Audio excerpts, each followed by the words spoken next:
Okay, class, we'll continue the topic of the chapter, the age of industrialization. So, as we have discussed, what was happening in India while the British rule had come.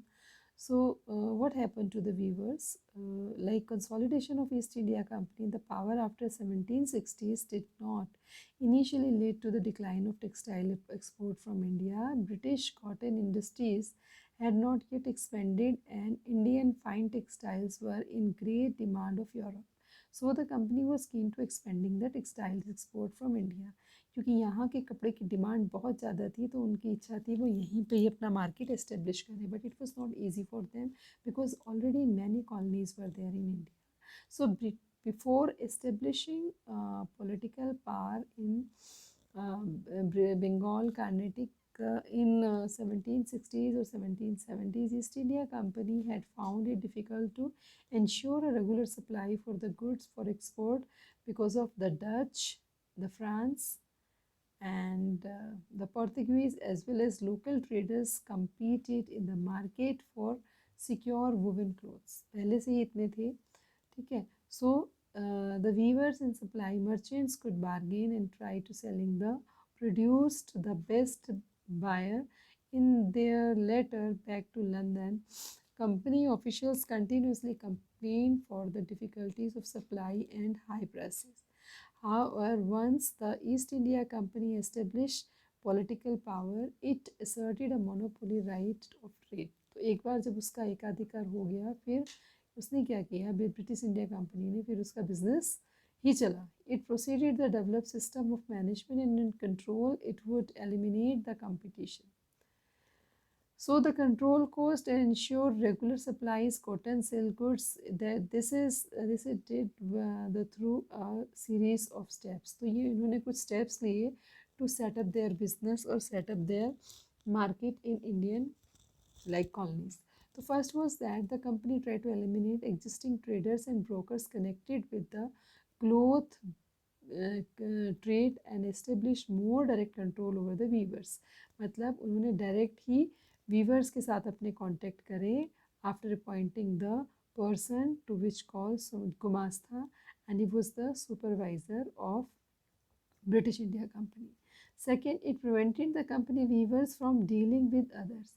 इसने क्या किया, दूसरे लोगों को market में आने से ban रखा, कंट्रोल किया मार्केट को, अपनी ही मोनोपोली रखी.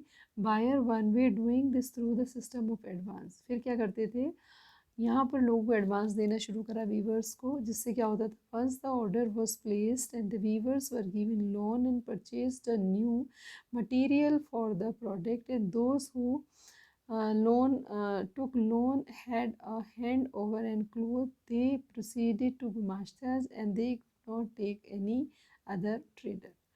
मतलब यहाँ पर जब उन्होंने लोन लेना शुरू किया, they were bound to work for gumashtas, और कोई भी दूसरा से काम नहीं कर सकते थे, औरों के साथ डील नहीं कर सकते थे. As the loan flowed and the demand for fine textile is expanded, weavers eagerly were advanced, hoping earn more, and the weavers had small plots, and they had earlier cultivated along with the weaving and produced from this took care of their family needs. मतलब इसका मतलब है यहाँ पर कि अब उन्होंने एक बार जब उनके पास कैश आ गया, तो उन्होंने क्या किया, अपने आप को पूरी तरह सरेंडर कर दिया और वो सारा काम करने लगे. यहाँ तक कि जो अपने छोटे प्लॉट्स थे, लैंड थी, वो उन्होंने लीज पर देने शुरू कर दिए, और सारी फैमिली के all members involve in that particular task. So weaving in fact require labour of entire family, and with the children and women all engage different stages of the process. तो ऐसा होने लगा. फिर क्या हुआ, however many weavers weaving the village were not reported of clash. ज़्यादातर सुनने में आता था कि क्लैशेज होने लगे हैं, झगड़े होने लगे हैं, किसके बीच में, गुमाश्तास एंड वीवर्स के बीच में. सो पहले तो क्या होता था, earlier the supply was often lived with in the weaving village and close relationship were the weavers and look for their needs and helping them for times. पहले क्या था कि वो गुमाश्ता से पहले जो उनके अपॉइंटीज था, सुपरवाइज़र था, वो किसका बंदा था, अपना ही बंदा था, और मतलब ब्रिटिश नहीं था, तो उनके साथ अच्छे लिंक थे. लेकिन गुमाश्ताज के साथ ऐसे नहीं थे. वाई, बिकॉज गुमाश्ताज वर आउटसाइडर, बाहर से आए हुए थे, ब्रिटिश इंडिया के थे, ठीक है। And they acted arrogantly merchant, लेकिन जब ये आते थे तो क्या था, ये अच्छे से बिहेव नहीं करते थे। Sometimes they were arrogant and March into the village with सिपाही, सिपाहियों के साथ आना, एरोगेंसी से आना, ठीक है। और पियॉन्स का मतलब उनके अटेंडेंट भी होते थे। Push the weavers, punish the weavers of village, अगर किसी ने अपना काम टाइम पे नहीं किया है, क्वालिटी अच्छी नहीं है, तो उनको पनिश करते थे, फ्लॉगिंग करते थे, पीटते थे।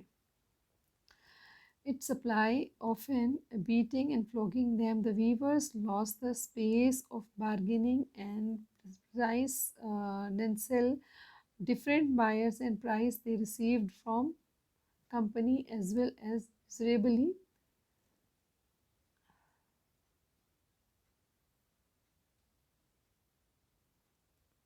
Low loans had accepted tied to them company, मतलब जो उन्होंने लोन ले रखा था, उनके साथ जो उनकी डील थी, वो सबसे बंधे हुए थे, उसको भी वो नहीं हटा सकते थे, ठीक है। तो यहाँ पर क्या हुआ कि उनको कैसे न कैसे काम करके ही देना पड़ता था। In many places Carnatic Bengal weavers deserted, कुछ जगह पर क्या हुआ, लोग गांव छोड़ के चले गए, कुछ माइग्रेट कर गए, कुछ लोगों ने अपने लूम्स जो थे वो दूसरे गांव में रिलेटिव्स के यहाँ सेट कर लिए।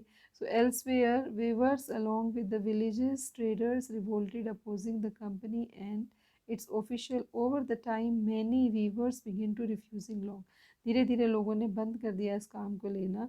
सो closing down their workshops and taking a regular leave. By the turn of 19th century, cotton weavers faced a new set of problems. तो यहाँ तक ऐसा हुआ कि लोगों ने काम बंद कर दिया, वहाँ से पलायन हो गए, अपना गांव छोड़कर चले गए। इसका रिजल्ट क्या निकला, इसके लिए भी बहुत चीज़ें सामने आई, तो we will discuss in the next video. Thank you, have a nice day.